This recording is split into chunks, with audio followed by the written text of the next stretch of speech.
předsedající nejprve sonatního od Klementyho, abych měla hezkou vzpomínku na svůj svátek v roce 1958.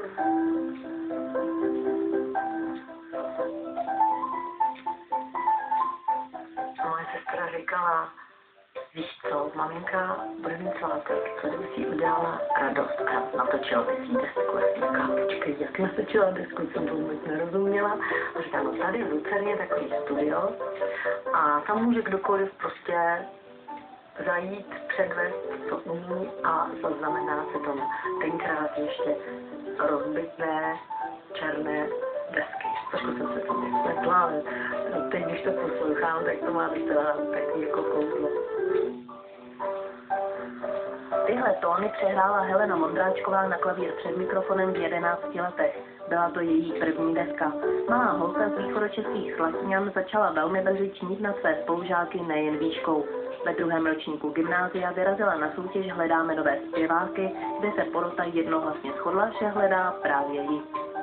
Jeli jsme do Prahy, já ještě s kytarou, sama jsem se doprovázela v tom prvním kole.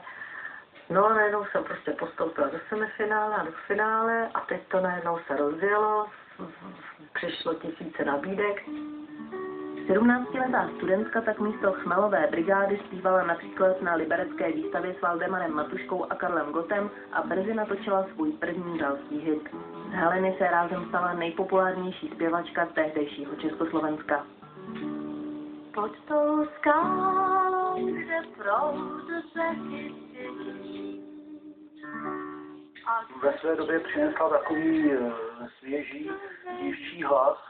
Do té populární hudby se to i hodilo, protože ona vlastně začínala svoji kariéru v 17 letech a ukázala se jako taková, řekněme, pozitivně naladěná bytost, která kolem sebe šířila optimismus a takové to kouzlo mládí. Kouzlo mládí, které v 18 letech poprvé a zatím naposledy vyhrálo Zlatého slavíka, muselo na tatínkův rozkaz dodělat školu. A tak přišel den, kterého zpěvačka dodnes lituje – maturita. Při zkoušce z francouzštiny sebevědomá Helena přecenila své síly. Paní profesorka Karasová, francouzská, našeho chrudimského gymnázia, tak mi říkala, napište si větu česky na tabuli a pak ji přeložte. No a já jsem říkala, po mně to hned, řekněte mi tu větu, já to napíšu hned rovnou. No, takže jsem si nadrobila a ona říkala, kdybyste tohle neřekla. A já vím, že prostě je to váš oblíbený předmět a že jste v tom zdatná, ale udělala jste chybu, tak mě dala 2, já doteď to můžu prostě zkousnout. Navzdory pokažené francouzštině si brzy po maturitě vydobila světový úspěch.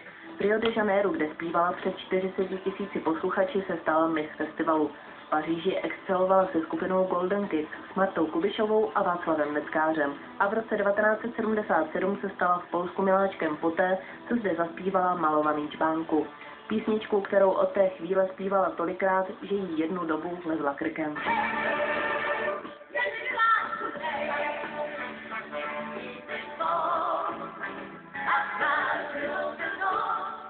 Poláci tu píseň milujou, to je prostě, to byla jejich hymna a jakmile jsem nezaspívala Malovaný čbánku, tak prostě byli zklamaný. Jsem se říkala, proboha, teď já mám tolik nových písniček, tak vám zaspíval. Ne, my chceme, a to si to vydupali vždycky, čbánku, malovaný, no to bylo to. Zpívala anglicky, německy, francouzsky, rusky, polsky a nevím ještě co. To znamená, je to prostě žena s posláním, je to diplomatka, umělkyně, je tam všechno prostě v jedné osobě. Takhle jednoznačně pozitivně však byla přijímaná možná jen na začátku své kariéry, kdy koncertovala ve více než 30 zemích světa, hrála v pohádce či vystupovala v Ein Kesselbunte. Dnes by se našel stejný počet zarytých odpůrců jako nadšených obdivovatelů. Ať se vám však její písně a vystupování líbí nebo ne, nelze jí upřít, že je naprostá profesionálka.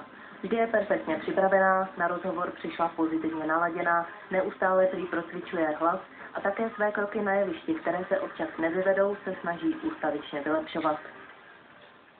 Ona prostě má takové pohyby, že já vždycky, když to vidím, tak říkám, prostě ona, Jiří Korn, buď to takhle, anebo se radši nehýbat na scéně. Jo, to je prostě něco tak perfektního, že pokoušet se o nějaké náznaky, že se také pohybuju, je trapné. Takže já se radši moc nepohybuju.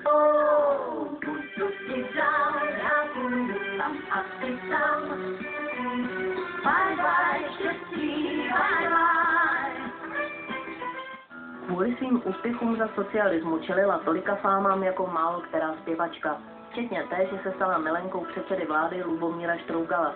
Po revoluci to pak chvilku vypadalo, že bez podpory komunismu už hvězda nebude. Jsme si všichni mysleli, i já, že to je v podstatě generace zpěváků, která tvořila takový design toho předchozího režimu a že teda odcházím de facto do zapomenutí a místo nich nastoupí nový pop. Helena Vondráčková však pouze nabírala dech. Na konci 90. let šikovně využila comebacku českého popu 60. a 80. let, po delší době vydala nové písničky a změnila i svoji image. O co úspěšnější byla její kariéra, o to méně se jí dařilo v soukromí. Zdala se například definitivně naděje, že by někdy mohla mít děti. To víte, že bych bývala hrozně ráda chtěla mít děti, dokonce jsem měla naplánováno, že budu mít 3. No ale musela jsem se s tím smířit a nakonec jsem si řekla, člověk nemůže mít všechno, Pán Bůh to tak nějak spravedlivě rozděluje. Ale bývala bych ráda měla děti a myslím si, že bych byla i dobrá máma. V tuhle dobu by byla spíš už dobrou babičkou. Heleně Vondráčkové bude v červnu 61 let a zatímco se její vrstevnice starají o vnoučata, ona v odvážných šatech obráží koncertní haly a boduje v hitparádách se svými hity. A je spokojená. Její sen o úspěšné kariéře se prý naplnil v roce 2000, kdy po boku Karla Gotta stanula na jevišti v legendárním koncertním sále Carnegie Hall.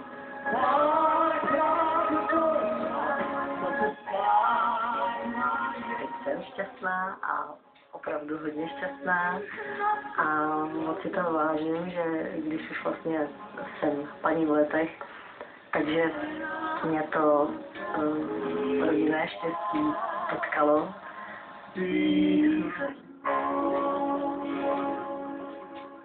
Příště se na nás těší víkend nazvaný Děkujeme, odejděte.